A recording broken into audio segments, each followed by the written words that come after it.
The Youth Village is a nonprofit organization that is committed to supporting young Black entrepreneurs. If you'd like to get involved, donate, or find out more, you can visit us at our website, www.tyvo.org.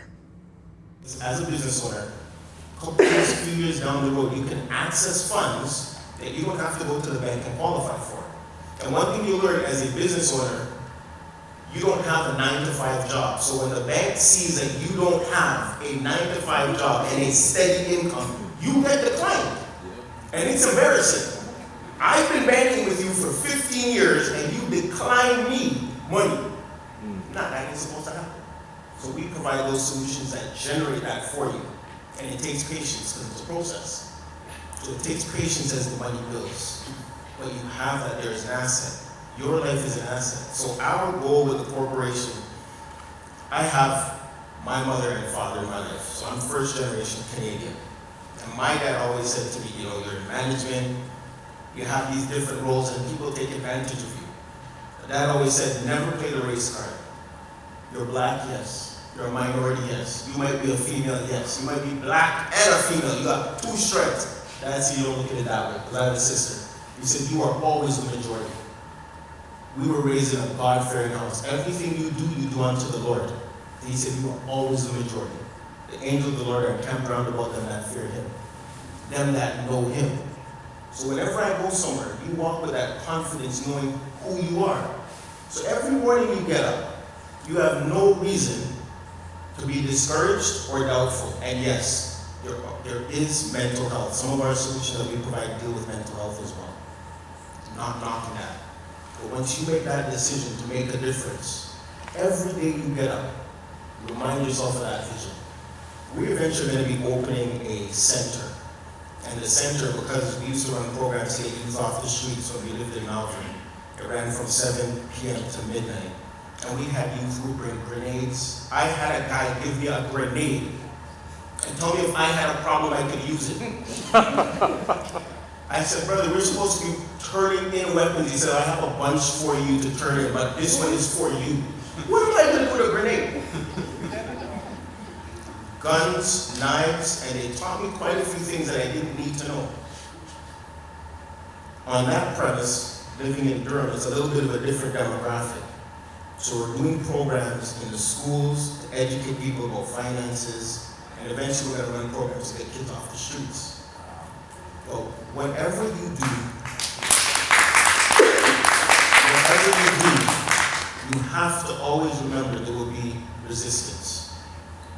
Not everybody's going to be a fan of what you do, so you have to know who you are. Read books. Listen to YouTube, someone who's encouraging. And I actually brought handouts for everybody because of being prepared. Being prepared is something we need to do. We need to be prepared. We're professionals. I'm not knocking anybody who has Gmail, okay? When I decided to open my business, it wasn't going to be samuelspurger@gmail.com. I honestly believe people take it as a joke, they wouldn't take it serious. So the first thing I did, I had to come to my sole proprietorship, and I created my own folder. Have a business card at samuel@financialessentials.ca. Didn't know how to sell insurance, nothing. But all I knew was had to be a professional. Whatever you do, you represent God. If you're in his image and likeness, you have no reason not to succeed. But he also gave you a brain, so be prepared. Preparedness is key in all that we do. So I will email my presentation to Sister Deb, who will forward it to everybody. I do have paper over there if anybody would like it. I have a folder. In light of startup, there's a few websites you can refer to, but always keep your vision. That vision is your driving force. I have my vision on my laptop when I log in. It's on my wall in the house. I have very specific scriptures. I have very specific affirmations that I say.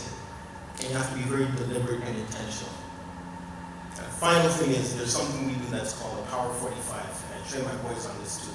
So within an hour, there's a 45-minute range where you do nothing else but this one specific focus. I don't care if your phone rings. Do you not have voicemail? I don't care if you have email. Turn it off. Let your wife, whoever it is, if you're home alone, turn off all the distractions, focus on this one task for 45 minutes. On minute 46, get up, stretch, exercise, use the washroom, make a phone call, but on that next hour, you start your next 45. Then you have a 15-minute break. Hour 45, 15-minute break. I started the boys with 30s. They didn't have a choice, because they're not their father. I am. So if down the street, if they're in the roads and somebody says, who hooligans are those? I am responsible for them. So when you're running your ship, when you're running your business, be very determined. You have to have the mental fortitude. Scripture's teaching having the mind of Christ. When he went to the cross, he knew he was going to die for us. Don't bother to say your prayer, oh Lord, if it's your will. It is your will. It's his will for you to make an impact, because that's what he did. And he's utilizing you to do the same. All right?